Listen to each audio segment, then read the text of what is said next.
Hello friends, मेरी कविता family blog में आप सभी का स्वागत है। तो सुबह सुबह हो गई थी, मैंने खाना वाना बना लिया था। तो किचन सारा हो गया था गंदा, सबको सफाई करना ज़रूरी था। और पतिदेव भी नाश्ता करके चले गए थे और ससुर जी भी खाना वाना खा चुके हैं। तो अब मैं आ गई हूँ किचन में सफाई करने के लिए। तो किचन भी बहुत गंदा हो गया था और यहाँ पे अगर सफाई ना करो ना, अगर थोड़ा सा भी कुछ गिरा रहता है तो यहाँ पे चींटियाँ बहुत जल्दी लगने लगती हैं। तो वो सब भी साफ़ करना ज़रूरी था, इधर उधर सब गिर गया था। तो मैं कपड़ा गीला करके गैस की अच्छी सी पोछाई करने लगी। और इधर मैंने दूध रखा था, वो भी ऐसे ही रखा था, मैंने गैस के ऊपर ही रख देती हूँ।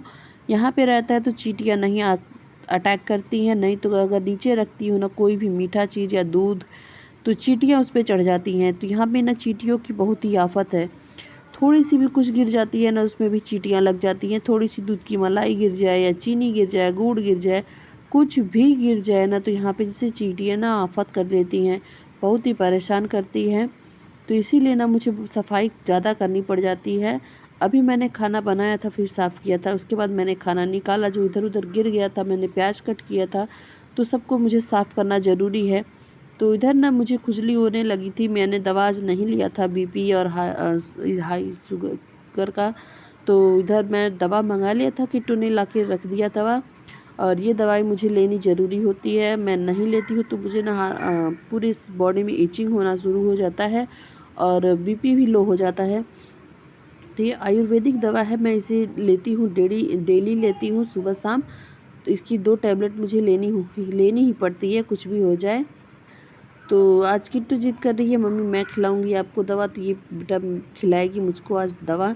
बच्चे केला खा रहे थे, लेकिन जब देखती है ना माँ खाती है दवा, तो आ जाती है मम्मी को दवा खिलाने के लिए। तो किट्टू ने मुझे दवा खिला दिया, मैंने पानी पी लिया है। और ये दवा खाना ज़रूरी था, इसलिए मैंने बीच में ही खाना शुरू कर दिया है, क्योंकि इस दवा के बिना मेरा काम नहीं चलने वाला है। तो दवाई मैंने खा ली है, थोड़ा जो इधर उधर काम रह गया था उससे कर लूँगी। और यहाँ पे ना बारिश बहुत तेज़ी से हो रहे हैं, अब रात को भी होते हैं, दिन को भी होते हैं, तो इसीलिए ना पूरा घर एकदम सिक जैसा रह जाता है। कितना भी पोछ ओछ कर दो, पोछा ओछा कर दो ना, फिर भी ये सही नहीं होता है, गीला गीला ही रह जाता है। और यहाँ पे कपड़ा सुखाने का तो सबसे बहुत ही आफत आ गई। जैसे कपड़ा तो सूखता ही नहीं है, ढेर ढेर सारे कपड़े गस जाते हैं, लेकिन कपड़ा सूखने का नाम ही नहीं लेता है। तो मैंने एक रूम में ना पूरा डारा डाल दिया है, और डारा डालने के बाद ना उसमें ढेर सारे डारे डाले हैं, और पंखा चला देती हूँ, दिन रात उसमें पंखा चलता रहता है। और बिजली की भी थोड़ी सी खपत ज़्यादा हो जाती है इसी कारण से, क्योंकि दिन रात पंखा चलता रहता है। कपड़ों को सुखाने के लिए पंखा चलाती हूँ, और वो ज़रूरी है, कपड़ा सूखना भी ज़रूरी है। तो इसीलिए ना दिन भर पंखा चलता रहता है और वहाँ पे मैं कपड़े डाल देती हूँ। और इधर देखिए, ये वाला सिंक यहाँ पे मुझे मिला है, मतलब घर पे ऐसा ही सिंक बना हुआ है।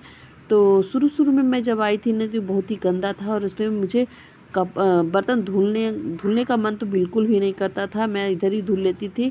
लेकिन फिर मैंने इसकी सफाई की अच्छे से, और ये अच्छा से चमकने लगा है। अब देख सकते हैं आप कितना लाइट आ रहा है, और यहाँ पे अब ना बर्तन धुलना भी अच्छा लगता है।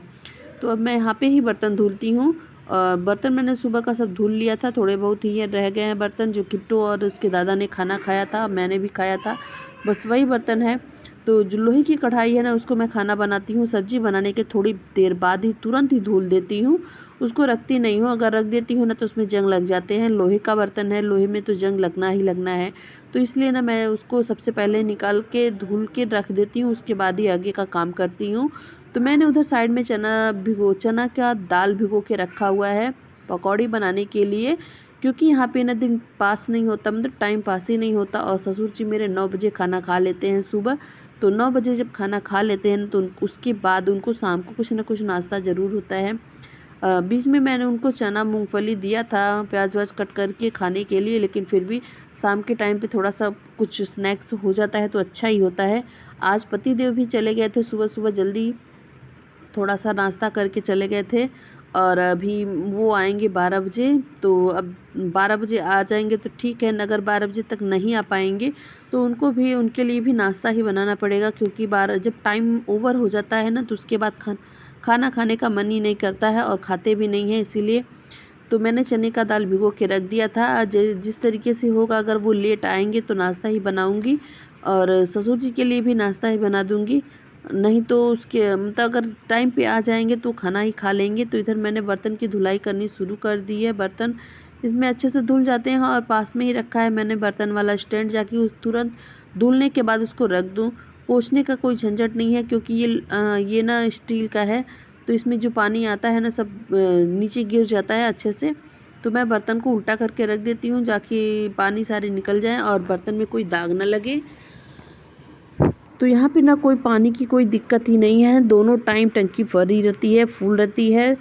यहाँ पे सिर्फ पानी पीने वाले पानी की थोड़ी सी दिक्कत होती है, हमें बोतल लेके आना पड़ता है बाहर से। जो आता है 20 लीटर वाला बोतल आता है ना, बस उसी को लेना पड़ता है हमें पानी पीने के लिए। नहीं तो बर्तन धुलने को, नहाने को, कपड़े के लिए कोई पानी की दिक्कत नहीं है। जहाँ हम पहले रहते थे मुंबई में, वहाँ पे तो पानी की बहुत ही किल्लत थी। वहाँ पे तो सुबह सुबह पानी अगर ना भरो ना तो दिन भर सारा दिन वैसे ही बीत जाता था बिना पानी के, सारे बर्तन जूठे रह जाते थे। वहाँ पे ना तो कुछ पानी नहीं रहता था, मई जून में तो एकदम हालत ख़राब हो जाती थी। तो यहाँ पे देखिए सारे बर्तन मैंने धुल लिए हैं। ये जो लास्ट वाला बर्तन था, इसको ना थोड़ा सा रगड़ के धुलना था, क्योंकि इसमें लगे हुए थे मलाई और दूध गर्म किया था। तो थोड़े थोड़े दूध जो किनारे पे जब दूध कम होता है ना तो किनारियाँ जल जाती हैं, इस वजह से वो छूट नहीं रहा था और स्क्रब नहीं मिल रहा था, तो इसीलिए मैंने उसको रख दिया था। बाद में लास्ट में मांजा है जब स्क्रब मिला है तब। तो इधर बीच बीच में बच्चे भी परेशान करते रहते हैं, आके कुछ ना कुछ चाहिए होता है उनको। तो बच्चे डस्टबिन में कूड़ा नहीं डाल रहे थे, इसलिए मैंने उनको थोड़ी सी डांट लगाई। तो बच्चे डस्टबिन में कूड़ा डालने लगे। और थोड़ी सी डांट नहीं लगाऊंगी ना तो ये इनकी आदत बिगड़ जाएगी, इसीलिए मैं ना हमेशा डांटती रहती हूँ कि अच्छी आदत पड़े, कोई ख़राब आदत ना हो। तो किचन की सफाई हो गई है, खाना भी मैंने साइड कर दिया था, मुझे दाल धुल के रखना भी था, तो दाल को मैं धुल के रख दूँगी अभी ही।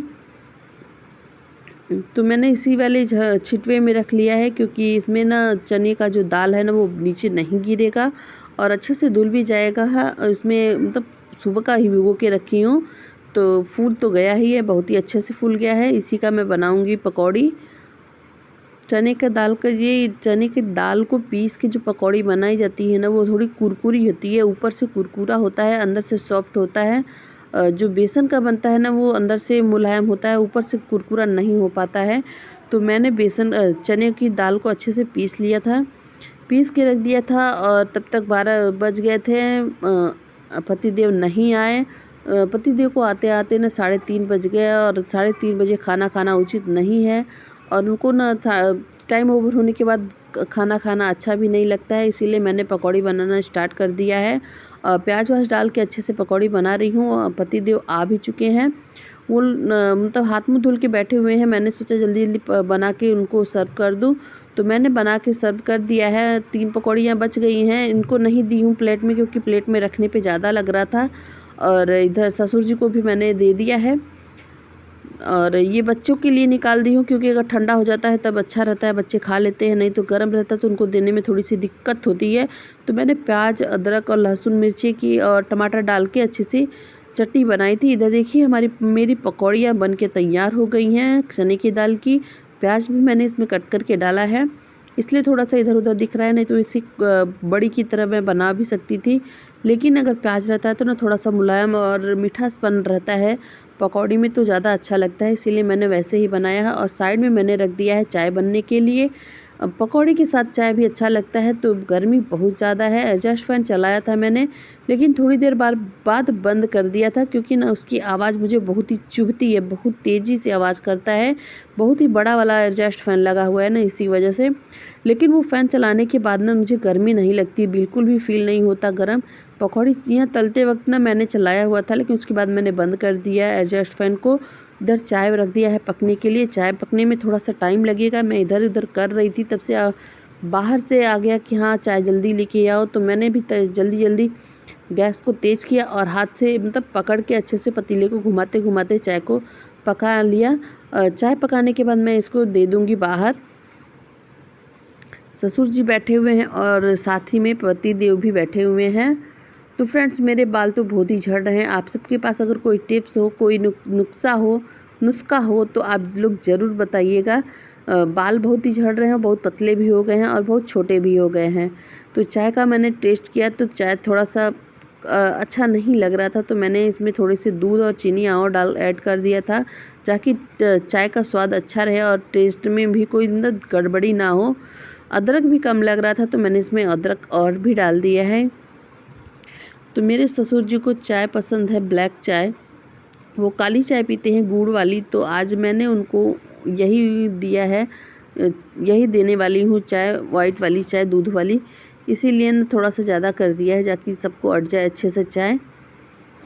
तो चाय पकने में टाइम लग रहा है, तब तक मैं आपको ये बता दूँ ना, यहाँ पे कपड़े तो सूखते नहीं, पहले ही बता दिया। इसीलिए ना मुझे 2-3 सेट कपड़े और मंगाने पड़ गए हैं। मैंने मीशो से ऑर्डर कर लिया है, कपड़ा आ जाएगा, कुछ दिन में आ जाएगा। तो मैं आप सबको वीडियो ज़रूर दिखाऊंगी मीशो से कैसा कपड़ा आया हुआ है। और मैंने एक गलती कर दी है कि शायद मैंने जो कपड़ा मंगाया था ना, उसका पेमेंट किया है या नहीं किया है, मुझे पता नहीं है। फ्रेंड्स मेरी वीडियो अच्छी लगे ना तो प्लीज़ कमेंट करिए, चैनल को लाइक और सब्सक्राइब कर दीजिएगा।